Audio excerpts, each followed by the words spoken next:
Siema, witajcie na następnej wyprawie. Dzisiaj, jak widzicie, znajdujemy się w Paryżu, czyli tej stolicy miłości. I słuchajcie, nie przyjechaliśmy tutaj zobaczyć wieżę Eiffla, a mianowicie chcemy się udać śladami miejsc, które według przewodników lepiej nie odwiedzać. I słuchajcie, odwiedzymy te dzielnice, które są tymi mrocznymi okolicami, do których wprost się mówi, nie idźcie tam. Ale pod samą wieżą Eiffla również nie jest tak kolorowo według pewnych filmów na YouTubie. Zaparkowaliśmy zaraz pod wieżą Eiffla, ponieważ chcemy być jak najbliżej samochodu i za każdym razem tak będziemy robić, ale okazuje się, że godzina parkingu kosztuje 18 euro, więc my kupimy na minutę. My jesteśmy tutaj w ciągu dnia, jest bardzo dużo ludzi i też po tych dzielnicach będziemy chodzić w ciągu dnia, a często też są opinie, że raczej, może niekoniecznie raczej, ale zdarzają się sytuacje w nocy, co nie? Natomiast chcesz zobaczyć mój system bezpieczeństwa?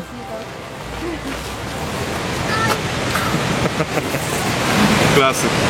Partnerem dzisiejszej wyprawy jest Trade Republic, który oferuje idealne rozwiązania finansowe dla podróżników. Trade Republic to największa platforma oszczędnościowa w Europie, której misją jest prosty i wygodny dostęp do rynków finansowych. Ale jak to działa? No i czemu jest tak dobrym rozwiązaniem do płatności za granicą? Zacznijmy od tego, że w Trade Republic zakładasz rachunek gotówkowy w złotówkach z polskim numerem IBAN. Wszystkie pieniądze, które masz na koncie, są oprocentowane 4% w skali roku, czyli jeśli kisisz kasę, to ona i tak na siebie sama zarabia, ale oczywiście masz do niej zawsze nieograniczony dostęp. Trade Republic oferuje piękną kartę Mirror Card, która nie tylko może posłużyć jako lusterko w podróży, ale posiada 1% Saveback, czyli zwrot z płatności automatycznie inwestowany jest w plany oszczędnościowe. No i co najważniejsze, jeśli chcesz wypłacić pieniądze za granicą, to przy operacji powyżej 200 zł Trade Republic nie pobiera dodatkowych opłat za przewalutowanie i to bez ograniczeń ilościowych. Zajrzyj do opisu filmu i zacznij oszczędzać z Trade Republic. No, thank you. Dzień dobry. Thank you. Nie chcę. Nie, A dziękuję. ile to kosztuje? Adinero. Kupili palcu i malinko podarek. A po kim on mówił, bo ja nie rozumiem. Po polsku trochę, po rosyjsku trochę. Nie, dziękujemy, Nie nie problem, chcemy. kupili palcu i malinko podarek. Nie, bo ja nawet nie mam euro, chyba że masz kartę. Kartu nie problem, kartu nie problem. Naprawdę? No problem kartu. To jak? Text kartu no problem, by telefon. Kupi dużo mara zada. Ja tego nie chcę, ja dziękuję. Palcu i malinko. Ale wariat. Poczekaj. Magnet? Nie, dzięki. Magnus już. Ale to nie potrzebujemy, ale dziękujemy. Miłego dnia. Dziękuję, dobre bardzo. Dzięki. Zaskoczył mnie tym, że ja mogę kartą płacić u niego. To po pierwsze, a po drugie... Po polsku mówicie nie To, że po polsku mówił? Nie, to całkiem normalne to, nie? I widzisz, na filmach z YouTube'a widziałem ich, że oni byli bardzo agresywni do kamer. Ale on przyszedł do tej kamery, co nie? Widział, że filmujemy i podszedł specjalnie, Tylko, co że nie? widzisz, my patrzyliśmy się na te filmy, gdzie człowiek jakby bezpośrednio się z nimi konfrontował i ich cisnął. Dlatego też miał tego ochroniarza. Pewnie kojarzycie te filmy, o których my mówimy. My raczej czegoś takiego nie robimy. Pokaż na chwilę kamerę.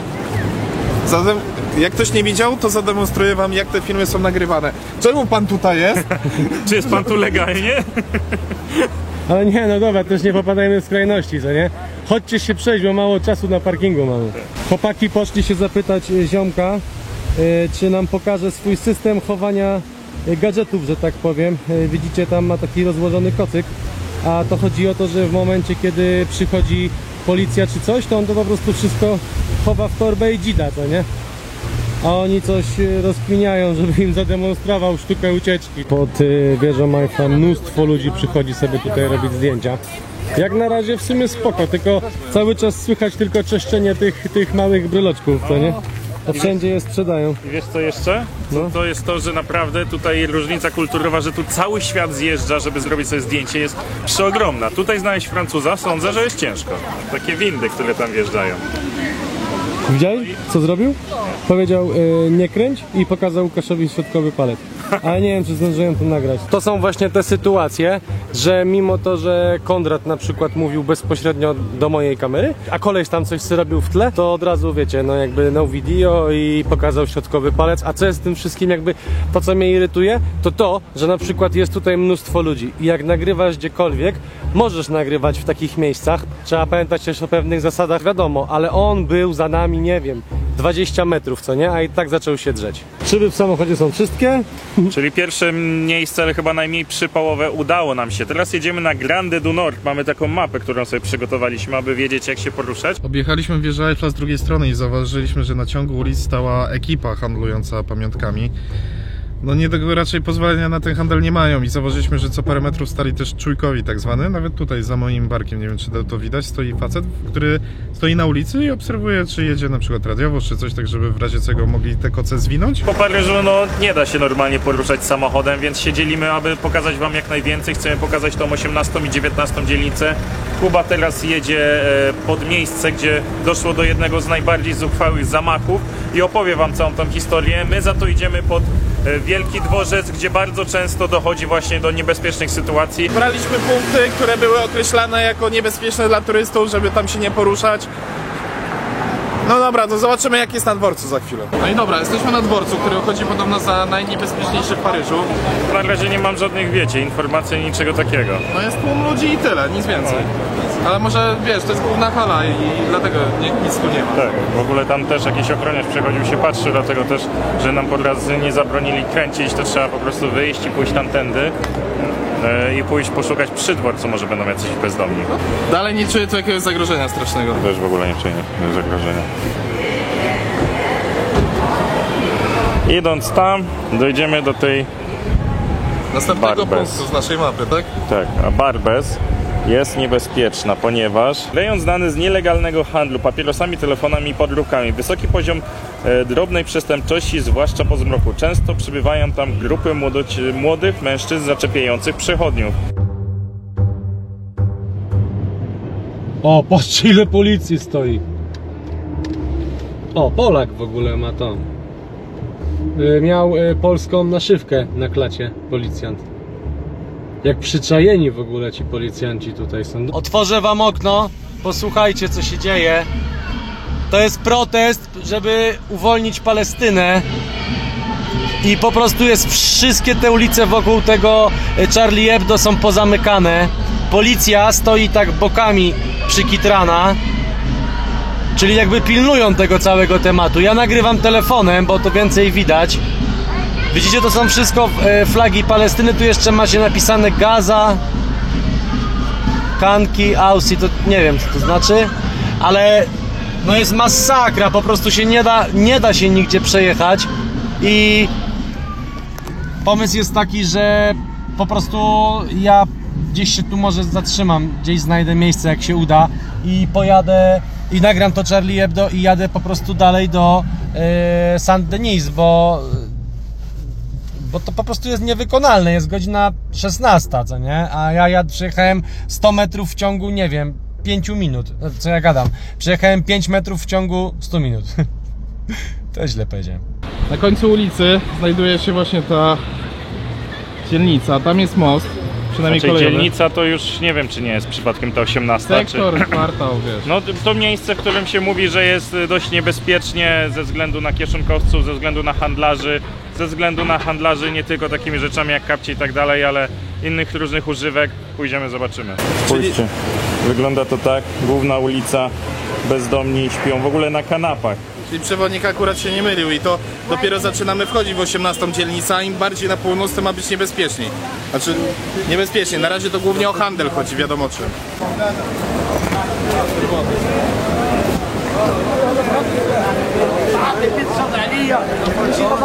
Tutaj już tak jest inaczej, co?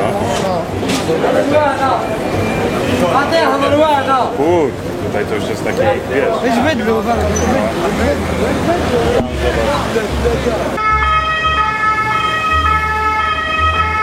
Wszyscy się na nas dziwnie patrzą tak naprawdę i nawet pan za tobą przeszedł i patrzył ci się w kamerę. Dlatego nie przybliżałem. Tak, co nagrywasz?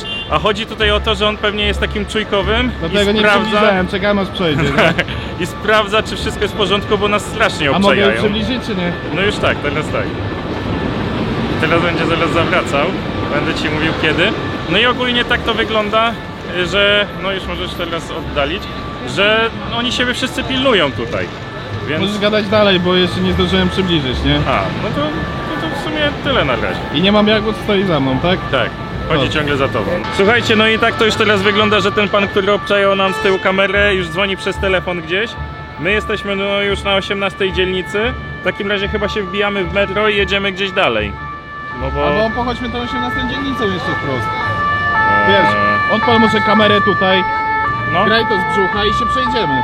no tak wcześniej zrobiłem, jak tam przechodziliśmy. A, więc... czyli masz to z brzucha nagrane? No tak, tylko że z brzucha nigdy nie wiem jak to wygląda, więc... To co my teraz mamy? No tutaj musimy iść w takim razie, 18 dzielnica, to tą główną ulicą możemy dojść tutaj. I wanna record you and I wanna ask you about the safety in Paris. Is the safety or not? No, Because you know what? You have to believe in Jesus. Yeah, That's I the know. only thing I have to tell you. Sometimes Jesus not help you if you go to the... No, Jesus help us. He said, you know, I'm gonna be with you while you're walking on the street. No one is gonna touch you. If somebody touches me, Jesus, he knows. And he knows he's gonna stop the guy to touch me. Do you understand what I'm saying? Jesus, he said to me, he's gonna be with me. Oh my lord. Okay. You have to be careful, obviously, but you have to be careful. Just say on the story. Yeah. You have to believe in Jesus. That's the only thing you have to know. Okay. You know, if somebody you go to paradise, you don't care. I was talking to him about a Muslim guy. I said to him, Jesus loves you. Jesus wants to save your life. And the guy get angry at me and he grabbed me like this. And I didn't fight back. Because you know, I know Jesus said, Yeah, I you know. know. Muslim chciał go tam dojechać, ale on powiedział, że wierzy w Jezusa i przeżył, bo by leżał tam i nie żył. No ale Więc... ci powiedział, że koniec końców pójdziesz do raju, to czym się martwisz? No właśnie o to chodzi. Nawet jak cię zabiją, to przecież pójdziesz do raju. A ja nie chcę. Czy ogólnie spoko, ale może Wolę później. ziemię. Może Wolę na żyć tutaj. Nie wiem o co to chodzi, ale policja podjechała tutaj. Wszyscy na motocyklach i stoją wzdłuż jakby mojego samochodu. Podjechali i zgasili silniki i teraz stoją przy jakby następnym zejściu, bo ten cały protest jest tam po prawej stronie. Dziwne. Chyba, że takie dodatkowe jednostki przyjechały, nie wiem. Mogliśmy tu motocyklami przyjechać, byłoby łatwiej. Mają w tym chyba jakąś taktykę, bo stali tutaj długo, patrzyli się, widzę, że ten pochód idzie w tamtą stronę, a oni, zobaczcie, wsiedli do motocyklów i teraz zakładam, że pojadą po prostu jeszcze dalej, tak? Czyli w każdą uliczkę jakby taką sobie asekurację po prostu robią. O i dokładnie, i jadą do następnej takiej uliczki, więc cały czas będę jechał z policją. Super, bo problem jest taki, że ten cały marsz idzie w tamtą stronę, czyli właśnie tak jak ja dokładnie jadę, ale nie da się jechać inaczej i w ogóle też muszę jechać pod prąd, bo też się nie da inaczej. No i tak, jesteśmy na Château de Rouge, obok jest bazar i właśnie idąc też śladami tego youtubera, który nagrywał niebezpieczne dzielnice, przejdziemy przez ten bazar. Docelowo chcemy dojść do De Juarez, a potem do Stalingradu. To są oryginalne nazwy placów i gdzieś tam będziemy szukać się z Kubą. Przejdziemy tutaj przez bazar, może z kimś pogadamy. No nie wyłączamy kamer, zobaczymy jak tu będzie. Ja ogólnie tłumów nie lubię, ale jestem taki, czuję się przytłoczony tutaj. Typ miał tam zegarki, zobaczył kamerę, odwrócił się do mnie w drugą stronę i poszedł sobie. Tak? No. Czyli musimy pójść tam i tam. Znaczy dobrze idzie. No tak w połowie, no. Powiedział, że idziemy na 30% dobrze. Przeszliśmy przez ten główny bazarek. W sumie tutaj w głównej mierze opiera się handel, ten legalny i ten nielegalny, bo tak jak Konrad teraz nagrał z przyczajki, to ktoś handlował zegarkami i po prostu się skitrał. No i teraz na przykład z daleka jeden pan mówił, żeby pokazywał dłonią, żeby się nie... No, żeby nie nagrywać, nie? No i tak to wygląda. Właśnie ten legalny i nielegalny interes. A tam przez park możemy przejść, to może w parku coś złapiemy. I to jest tak, musimy nagrywać siebie, albo siebie dosłownie, albo tak jak teraz Konrada, bo jak nagrywamy inaczej, to widać, że wszyscy są przeczuleni, więc to jest... Ale powiem Ci, że też dziwnym trafem, czemu 18, 19 i 20 dzielnica to są najniebezpieczniejsze dzielnice i przechodząc tutaj przez bazarek naprawdę byliśmy jednymi białymi ludźmi. Czemu tak jest? Statystyka jest nieubłagana. W sumie to rzeczywiście to jest fajne tutaj, że oni spędzają czas przy boisku. Czyli na przykład Paris Saint-Germain dlatego ma takich piłkarzy często, bo Po prostu oni tutaj w wolnym czasie sobie grają w piłkę chociażby. A w rzeczywistości tak o tym mówię tylko dlatego, żebyście mogli też zobaczyć, jak to wygląda takie życie tutaj na tej niebezpiecznej dzielnicy w ciągu dnia, gdzie sobie ludzie po prostu siedzą po bokach, no i gadają, bawią się, no ale to nadal my jesteśmy jedynymi tutaj osobami o innym kolorze skóry niż... jak Ja nie widzicie. wejdę nikomu plecami. Na razie cię mijają, no ale różnie może być. I wiecie, z tymi kamerami też rozumiem jedną rzecz, bo też bym się denerwował, jakby ktoś tu przyjeżdżał do mnie, do mojego miasta. Prawie zostałem hulajnogą. I wyciągał kamery i po prostu na bezczela nagrywał wszystko, szczególnie jak chodzimy po tym bazarku i tak dalej. Więc te wszystkie gesty, faki i tak dalej, to już też jest pokazywanie takiej awersji do tych kamer. No ale no, odczucia są jakie są, co nie? No, to jest prawda, nawet oni ciągle się boją i dlatego się pewnie boją, bo wielu z nich jest tutaj nielegalnie, po prostu wiesz, dla nich lepiej, żeby cię nikt nie nagrał, niż żeby cię nagrał. No, otóż Ciebie to, ma tutaj wiesz. nie być, nie? I o to chodzi, że taka kamera dla nich, no to jest, można powiedzieć, atak. Tak samo jak z tymi papierosami wcześniej na samym początku, przy Barbez. Tak jak u nas w okolicach Dworca Wschodniego w Warszawie też, nie wiem czy teraz, ale dalej kiedyś handlowali też podróbkami papierosów. I też jakby ktoś przyszedł tam z kamerą, to by się po prostu kitrali i wiesz, nikt by nie chciał być nagrywany, też by czujki mówił, weź tą kamerę, zabierz. Jestem ciekaw, co tam jest u Kuby w takim razie, no bo też nie wiem, a czy już nagrał to, co miał nagrać, czy nie i co, dobrze to widać? Wiesz Czy to jeszcze- przybliżyłem, oddaliłem teraz na ciebie, no generalnie pod mostem jest takie skupisko namiotów właśnie, nie? I w sumie ludzi, którzy mieszkają tutaj też. Takie... I też nic im nie robią, po prostu zrobili sobie, można powiedzieć, takie koczowisko trochę jak w Stanach, co byliśmy w LA, jak to się nazywało? No na Skid Row i to Skid Row. identycznie wygląda.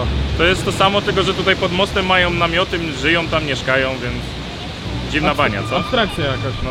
Tutaj wszystko jest trochę tak jakby bardziej betonowe, wyższe płoty, wyższe kraty, wszystko takie... No nie zwróciłem uwagi, ale rzeczywiście co w tym jest. No. Bo w sumie wystarczyłaby zwykła krata, żeby nikt nie spadł, ale sportem narodowym Francuzów ogólnie jest chyba protestowanie, tak jak teraz jest protest a propos wolnej Palestyny, słuszny poniekąd, ale strajki kamizelek, strajki, no Francuzi lubią chyba strajkować. No, lubią manifestować to, że jest im źle. Ale z drugiej strony I chyba... nie lubią czegoś zmieniać też z tego, co widzę, co? Swoją drogą tak, ale w sumie chyba lepiej wykazywać niezadowolenie z rządu w ten sposób, niż pomarudzić na Facebooku i nic nie robić. No, też tak sądzę, że chyba to jest rozsądniejsze. Ja tak rozumiem, o co chodzi z tym koczowiskiem tutaj, że nikt z tym nie robi nic. No.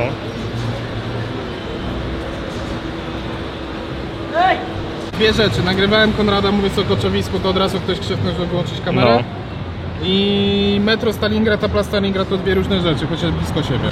No co tam? No siema, jak ci idzie? Przejechałem 200 metrów. Ale to co, nie możesz stamtąd wyjechać, czy o co chodzi? No jadę cały czas, no nawigacja nie pokazuje 44 minuty od pół godziny. Ale dokąd? No tam do was, do tego Saint coś tam. A, czyli ty już nagrałeś tamto, bo się przestraszyłem, że ty jedziesz... Nie nagrałem, co ty, ja od razu jadę tam już na miejsce, bo tu ja nawet nie mam gdzie stanąć. Nie mam tutaj... Chyba śpi po prostu tutaj, wiesz? Okej. Everything is okay? Everything is okay? Okay? Okay. Okej.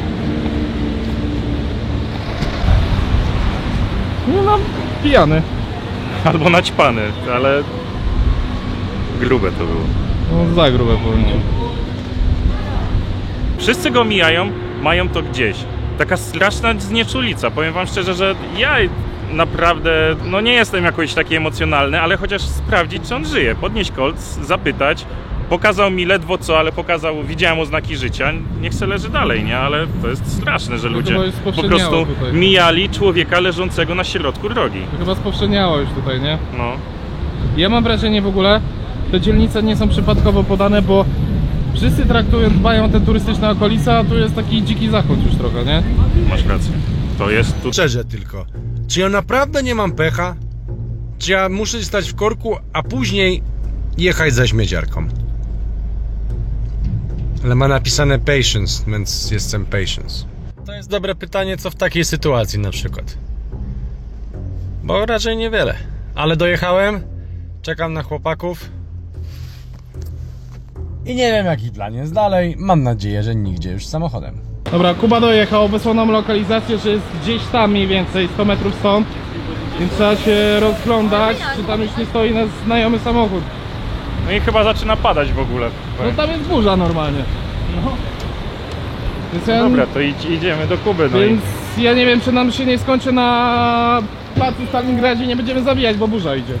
to najwyżej nagramy w burzy. No. Nic się nam nie stanie. Chcę tylko powiedzieć tak. Wjazd samochodem do Paryża to jest najbardziej idiotyczny pomysł tej wyprawy. Nie było jeszcze głupszych pomysłów naszych pomysłów. Nie no, my tam To- sporo zobaczyliśmy. No To, taka prawda. to jest debilizm. Ja 4 godziny jestem cały czas za kierownicą i przejechałem 3 km. My dużo widzieliśmy. I jechałem za śmieciarką. Opiszemy ci wszystko. Zobaczę, jak będzie montować. Gdzie teraz? Teraz... Właśnie, gdzie teraz? Żeby źle nie zabrzmieć, znowu jedno miejsce dominuje. No tak, Noc. noc dominuje i mapę. Mapę jak widziałeś? No. Nie widziałem żadnych ze Stalingradu. No widzisz. Hopla, może przeżyjemy ten przejazd. Udało się. Przejawa przez ciebie jakby takie niezadowolenie z jazdy po Paryżu. No właśnie, o co chodzi? Nie podziwiałeś? Ale słuchajcie, muszę wam powiedzieć, że Kuba jako jedyny powiedział: słuchajcie chłopaki, ja się rozdzielam. Ja jadę na strajk o wolną Palestynę. My to doceniliśmy, powiedzieliście: Kuba, super inicjatywa, jedź, jak ci tak dusza gra, nam też zresztą, będziesz naszym reprezentantem. I był. No, brawo, docenimy to. Co to jest? Co oni sprzedają? Kukurydzę. A, kukurydzę. I to w koszu na śmieci grzeje. No, to jak my przechodziliśmy koło takiego, to wiesz, z ręką się zasłaniałeś, żebyśmy go nie nagrywali. Wysokie takie stare blokowiska można powiedzieć, no właśnie dookoła to sobie robią szałasy i sprzedają kukurydzę. Trochę jak na Bronxie można powiedzieć. Słuchajcie, dojechaliśmy do parku Stalingrad, który jest w okolicy właśnie takich bloków, jakby właśnie z wielkiej płyty. Przejeżdżając się tutaj, no normalny cykl życia Paryża, ale znowu idziemy po tych statystykach, bo tutaj podobno odbywa się ciemny handel, tutaj podobno też jakieś tam akty kradzieży i tak dalej się dzieją. Przejdziemy chwilę przez park, podsumujemy, zobaczymy co tu jest, no idziemy do parku. No i wiecie, największą barierą jest język, z którym mamy problem, niestety nie mówiłem po francusku, więc parę razy zagadywaliśmy ludzi, ale no, siema. Ale są też takie obrazki, że są ziomeczki, które machają rękami, więc wszystko... Wszędzie są ludzie i ludzie, prawda? Masz rację, niektórzy się cieszą, inni się wkurzają. No ale największy problem, bariera językowa, więc tak jak mówił Konrad, jeżeli znacie okolice, mówicie po francusku, bardzo chętnie zapraszamy do nas na odcinek. Powiem wam tak, za drugim razem, jeśli ten film wam się spodobał, wrócimy, to postaramy się mieć przewodnika, więc jeśli mieszkasz tu albo kogoś znasz, kto by mógł nas odprowadzić, no to podsyłaj, wtedy będzie nam łatwiej to logistycznie załatwić. No i druga sprawa, no i wtedy pokażemy wam więcej tych niebezpiecznych miejsc, aby to było no po prostu bardziej skoordynowane. Mimo to, że trochę chaotycznie, mam nadzieję, że wam się podobało, bo staraliśmy się odwiedzić te najniebezpieczniejsze miejsca, o których wszyscy mówią, nawet bez tych przewodników, idąc tymi wielkimi kamerami. Chłopaki wysiedli nagrać zakończenie właśnie w parku tutaj na dzielnicy Stalingrad. Natomiast oni wam podsumują najlepiej, bo będą wiedzieć, czy jest tutaj rzeczywiście niebezpiecznie, czy nie. Bo ja w tym przypadku niewiele wam powiem. Czy czułem się jakoś niebezpiecznie, czy czułem się zagrożony? No nie powiedziałbym tak, bo chodziliśmy, było ok. Jedyne takie zaczepki to były w momencie, kiedy odpaliliśmy kamerę, więc no to też jest naturalne, bo ludzie nie chcą, żeby byli nagrywani. Ale pewnie inaczej to wygląda po zmroku, kiedy wychodzą ludzie, którzy chcą załatwiać jakieś interesy, czy w sobotę ktoś się upije, czy coś, więc wieczorem na pewno jest bardziej niebezpiecznie. My udajemy się powoli w kierunku Normandii i szczerze mówiąc tak, jeżeli rzeczywiście tu jest niebezpiecznie, to z taką kamerą, gdzie za dnia się nas czepiają, to nie jest dobry pomysł. Więc jeżeli byście chcieli, żebyśmy wrócili z ukrytą kamerą, dajcie znać. Więc jeżeli wam się podobała nasza praca, to dajcie proszę łapkę w górę, dajcie suba. No i do zobaczenia na następnej wyprawie.